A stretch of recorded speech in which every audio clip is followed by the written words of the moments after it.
Hello everyone, today's video will be reviewing The Mummy's Ghost from 1944. Once again, Universal made another sequel to The Mummy, but at this point they were really just getting lazy in the series. They were just making these Mummy sequels for a quick fast pace and a paycheck with no art to them. The Mummy's Ghost was directed by Reginald Leborg, who was a veteran silent filmmaker back in the 1920s. The screenplay was written by Griffin J. Henry Schuscher. These two also did the story, and Brenda Weisberg. The movie stars Lon Chaney Jr., John Carradine, Ramsey Amos, Barton McLean, George Zucco, and Robert Lowry. The Mummy's Ghost was released on June 30th, 1944. The Mummy's Ghost is about a 3,000-year-old mummy seeks his reincarnation, Princess Ananka, in a Midwest college town. As you can tell at this point, the plots of these Mummy sequels are very straightforward and rehashing what was already done. Universal should have just given up after The Mummy's Tomb, but they were like, no, let's keep making more until we really mess up and bomb the series. How did Cars survive the fire from the last movie? They don't really explain that. I guess Cars is a supernatural, or maybe not. They don't really explain that at all. Lon Chaney Jr. once again plays the mummy Karas. It amazes me for someone who hated playing the mummy because the makeup was uncomfortable, and yet Lon Chaney Jr. came back 3 times as the mummy. Lon Chaney Jr. also had an accident in this movie where he hit a glass door that was supposed to be fake, but instead it was a real glass. So basically when you see the mummy punch the window, Lon Chaney Jr.'s hand was really bleeding, but you don't see the blood because of the Hays Code, and also because the movie was shot in black and white. Really hard to tell, like, that was blood. This is the second time Lon Chaney Jr. played a monster with Ghost in the title.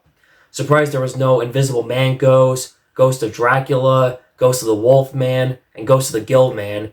I guess Universal was really not that smart enough to think of those titles at that time. The mummy Cars once again goes on a killing spree and killed a security guard in a museum who only had 2 days left before retirement, and a college professor who neglected his wife and was obsessed with his work. The character Nima is like the most depressing character in the Universal Monster series. Yes, we get it. She knows and feels that she is the reincarnation of Princess Ananka. Just dress her up in black and wear black makeup to make her look like an emo goth punk rock band. When you see her slowly becoming the princess, you see her hair change color. Her hair is almost identical to the Bride of Frankenstein. This movie, these characters are so cliche, they're not interesting or likable like in the previous movies. They're very bland, forgetful characters. Again, John Carradine is the new caretaker. As much as I love John Carradine, I feel like he was wasted in the later Universal monster movies like this one.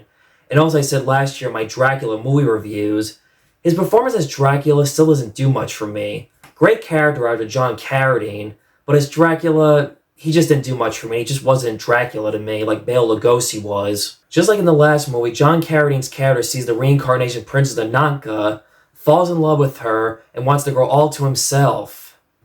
Jeez. Really?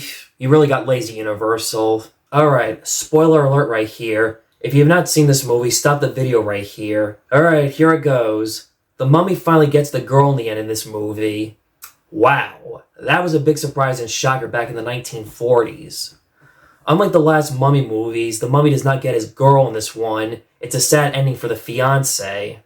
The prince's corpse looks like a zombie or something. This movie makes The Mummy's Tomb look like a better movie. As a kid growing up, owning and watching the rest of the Universal Monster Mummy movies on the DVD collection, this was a movie I saw maybe like once or twice as a kid, and did not rewatch it again until recently for this review, and now I can see why. This one was just not good. It was one of their weakest and the worst of the Mummy series, but maybe not as worse as what's compared to what's to come in the next movie review of The Mummy's Curse. So that was my review of The Mummy's Ghost. Like the video, subscribe, the notification bell, and stay tuned for tomorrow for The Mummy's Curse.